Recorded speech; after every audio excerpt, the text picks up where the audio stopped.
Hi guys, welcome to Classic Real Comedies, Facts, and Trivia. Appreciate you being here. Today's video, Irene Ryan. Beautiful Miss Irene Ryan, who played Granny Moses on the Beverly Hillbillies. And here's 10 facts about that beautiful woman. And we'll begin with a $3 prize gave her the incentive to be an entertainer. When Irene Ryan was only 11 years old, she sang the song Pretty Baby for an amateur talent contest held at San Francisco's Valencia Theater. As a result, she took home a prize of $3. Now, that's about $95 these days. Realizing she loved the sound of applause and deciding then and there that someday she would be an entertainer. Love and marriage led to vaudeville. At the age of 20, she married a writer, comedian, actor named Tim Ryan, officially changing her name from Irene Noblet to Irene Ryan, though it would take a bit of time before that would happen professionally. The two formed a comedy team named Tim and Irene, a duo that would perform on vaudeville stage and in 11 short comedy films and on radio. Divorce did not slow her down. The marriage may have fallen apart in 1942, but Irene Ryan's desire to entertain remained intact. She spent 2 years touring with Bob Hope's radio program, and in 1943 appeared in the country music film Oh My Darling Clementine, as well as a pair of RKO short films starring Edgar Kennedy. During this period, Tim Ryan had become quite popular as an actor, so the former couple were teamed up for 4 films, including 1944's Hot Rhythm. Took her quite some time to be happy with who she was. Although it took many years for this to happen, Irene Ryan finally, by the 1950s, had come to accept herself for who she was and not to worry whether or not she would fit in to the more glamorous side of Hollywood. In 1953, she explained to the media, "There was a time when I envied the most beautiful girl in the class, but I outgrew that and learned to make the most of my funny face. Finding a pleasant form of expression, being happy or successful, does not depend on having regular features. Don't let anybody or anything stop you from getting everything you want out of life. The less beautiful you are, the harder you'll have to work developing yourself," she added, "but far better than depending on beauty for everything. What will you have when that fades?" In the 1950s, she was drawn to TV.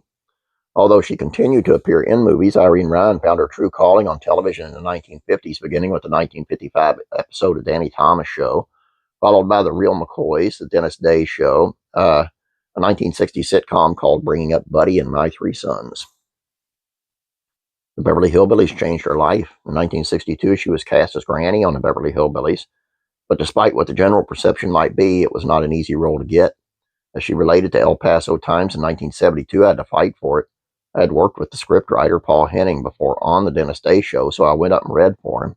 It's the first time I had to close a script from laughing. But they told my agent I was too young, and I told them if they had anybody older, they'd never make it up at 5 a.m. for filming. Not very long after, she was told she had a job. Irene Ryan loved the Beverly Hillbillies. By the time the Beverly Hillbillies had reached its second season, the media, as well as the audience, had fully embraced the show. Irene Ryan was probably one of the biggest fans. As she commented in 1963, "It's like I'd gone to heaven. Honestly, it's so funny that I just sit and laugh. 6 months ago, no one cared whether I was alive or dead. Now everyone I meet asks, 'How old are you really, Granny?' Show is just too simple. Just good old-fashioned comedy. No one is neurotic. We don't solve no world problems, and there's no message about anything. Laughter, it would seem, was enough." And her Beverly Hillbillies years were busy ones. Her popularity on the Beverly Hillbillies opened up other doors for her.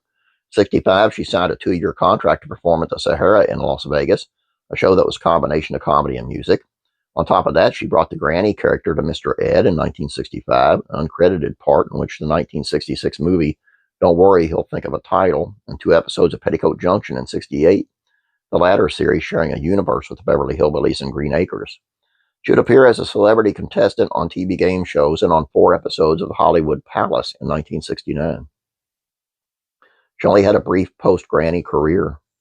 With the Beverly Hillbillies ending its run in 71, Irene Ryan decided to essentially go back to her roots on the stage by scoring the role of Berthe in the Bob Fosse musical Pippin in 1972, where her standout number was No Time at All. Tragically, on March 10th of 1973, she suffered what is believed to have been a stroke in the middle of a performance.